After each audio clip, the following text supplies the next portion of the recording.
Vamos lá, então, agora também conversar um pouquinho mais sobre as rotinas na escola pela aprendizagem. Então, vamos pensar como essas avaliações podem fazer parte da rotina de vocês aí na escola, das rotinas de planejamento orientado por evidências de aprendizagem. Então, quando a gente fala em ciclo do planejamento docente, qual que é o papel das nossas avaliações diagnósticas? E aí eu só vou fazer um adendo aqui, que a gente sabe que você, professora, professor, já faz uma diagnose quando você no primeiro dia que você assume aquela turma, você já realiza uma diagnose, né? Seja por observação, seja pelas atividades que os estudantes realizam, seja pela escuta, pela observação atenta, que essa diagnose ela não envolve apenas habilidades e competências cognitivas, ela também envolve quais são os gostos, quais são os interesses desses estudantes, de onde eles vêm, onde eles moram, como é o contexto familiar deles, tudo isso engloba esse processo de diagnóstico que precisa acontecer sempre no começo de um ano letivo, né, e ao longo do processo, sempre que a gente vai iniciar um novo processo um novo ciclo de ensino e aprendizagem, né. De qualquer modo, a gente vai realizar agora uma avaliação no nível de rede, né, uma avaliação no nível de rede que vai nos permitir planejar juntos, né, o que nós queremos para a nossa rede como um todo, para cada escola, para cada turma e para cada estudante. Então, se a gente for olhar o primeiro passo, a gente realiza essa avaliação diagnóstica para verificar as potencialidades e as necessidades de cada estudante, né? Em segundo lugar, a gente vai olhar para os resultados, né, dessa avaliação para a gente conseguir planejar as nossas intervenções, planejar as nossas atividades docentes, né? E esse planejamento, ele vai estar 100% focado no que a minha avaliação indicou que os meus estudantes precisam, né? Não só olhando para o coletivo da turma, mas também individualmente para cada um e para cada uma, né?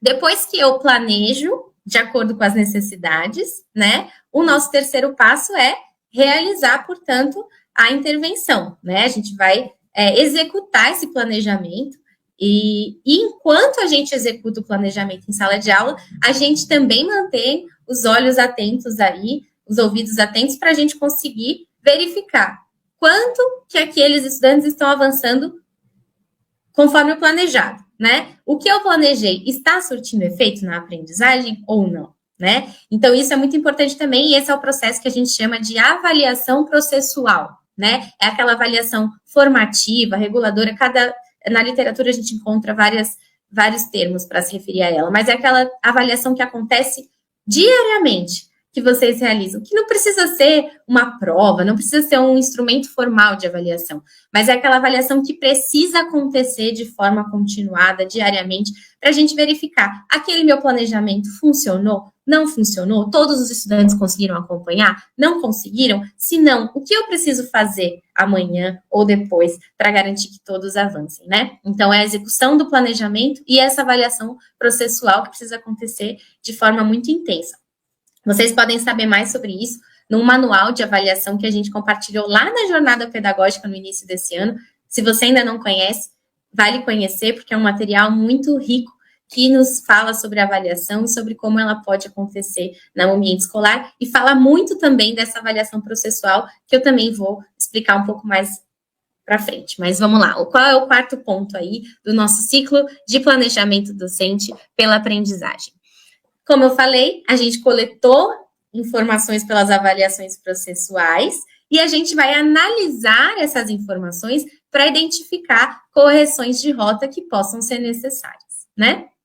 E aí, o quinto e último passo desse ciclo é a gente realizar, então, novas intervenções, novas atividades a partir dessa análise de resultados, né, que vieram. Então, o replanejamento e a execução de novas atividades pedagógicas a partir de tudo que a gente coletou nesse processo. Então, eu trago para vocês essa reflexão aqui, que ela é muito relevante para o nosso trabalho pedagógico. A gente sabe que muitas vezes nós, professores, já temos aquelas práticas, aquelas atividades que a gente, ano após ano, desenvolve, que a gente está acostumado a fazer, e elas, muitas vezes, e na maioria das vezes, elas têm o seu potencial, elas já demonstram, né, a sua efetividade. Contudo, a gente precisa cada vez mais nos respaldar pelas evidências da aprendizagem, pelo que aqueles estudantes estão nos demonstrando, para a gente fazer um planejamento docente cada vez mais intencional. Ou seja, eu não vou entrar na sala de aula para realizar um trabalho que não está orientado pelos resultados das avaliações, que eu não pensei especificamente para aqueles estudantes, quais são as necessidades deles, eles estão participando de forma ativa dessas atividades, eles estão pensando, eles estão explorando, eles estão atingindo o seu máximo potencial enquanto indivíduos que estão aprendendo, que estão na escola para aprender e se desenvolver. Então, a atividade docente, ela precisa ser intencional. Ela não pode ser apenas espontânea, ela não pode ser espontânea nesse sentido, né, de ela não ser orientada para o atingimento dos objetivos de aprendizagem. E com isso eu quero dizer que a gente precisa aproveitar todo o potencial do tempo que nós temos disponível para garantir a aprendizagem, né? E as avaliações vão nos ajudar muito nesse processo de qualificação do nosso processo pedagógico, das nossas rotinas pedagógicas na escola, né? Vamos lá, vamos seguir então, falar um pouco dos tipos de avaliação. Só para a gente passar uma revisão aqui, isso também está no Manual da Avaliação Diagnóstica, então peço que vocês visitem esse material, revisitem se já leram, porque ele vai ser muito potente nesse momento que a gente está vivendo agora de avaliação diagnóstica. E falando nela, vamos rever então quais são os objetivos desse tipo de avaliação, né? Ele é um tipo de avaliação que tem foco no contexto prévio à intervenção pedagógica. Então, antes da gente começar um ciclo de intervenção pedagógica, a gente realiza essa avaliação diagnóstica, como a gente já falou, ela é para a aprendizagem.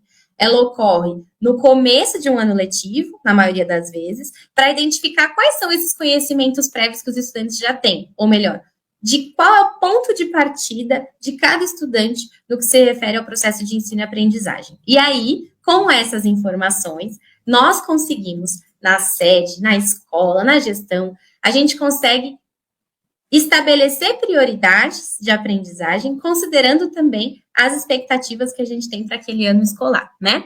Para além da avaliação diagnóstica, a gente tem essa avaliação processual, essa avaliação formativa, que ela tem foco no contexto durante ali, né? Enquanto o processo de ensino-aprendizagem está acontecendo. Então, ele tem foco no processo de intervenção pedagógica e acontece na aprendizagem, né? Ocorre durante esse processo de forma contínua e processual e permite a gente acompanhar quanto cada estudante está se desenvolvendo, quanto ele está avançando de acordo com os objetivos esperados, e isso nos possibilita realizar ajustes e correções de rota que se mostrem necessários. Então, eu planejei buscando que os meus estudantes atingissem esses objetivos, mas eu verifiquei que nem todos conseguiram atingir. Então, eu preciso revisitar o meu planejamento para fazer novas intervenções que possam garantir a aprendizagem a todos, né?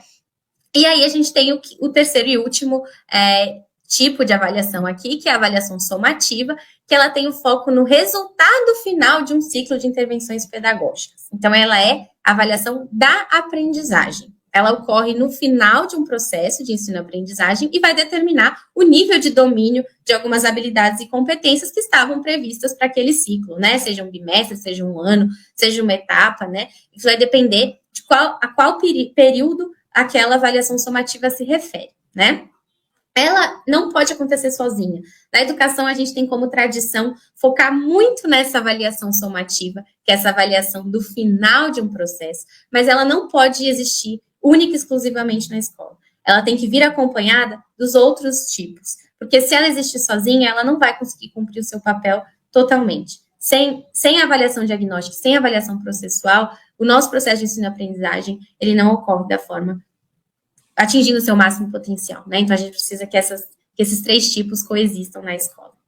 E aí, obviamente, os HPs, os momentos de planejamento, de estudo que vocês têm com o coordenador pedagógico e também com os demais colegas, eles são momentos para a gente olhar para esses resultados, para a gente discutir esses resultados, né? E aí, nesse contexto, a gente celebra muito o anúncio que foi feito ontem pelo nosso prefeito Igor, pelo nosso secretário Patrick, do retorno do projeto da sala de leitura, que é fundamental também para a garantia do HP, e vocês vão ter mais notícias em breve sobre isso, e, enfim, a gente está muito animado para esse próximo ciclo aí de garantia de aprendizagem, com o fortalecimento das nossas salas de leitura e dos nossos acervos bibliográficos também.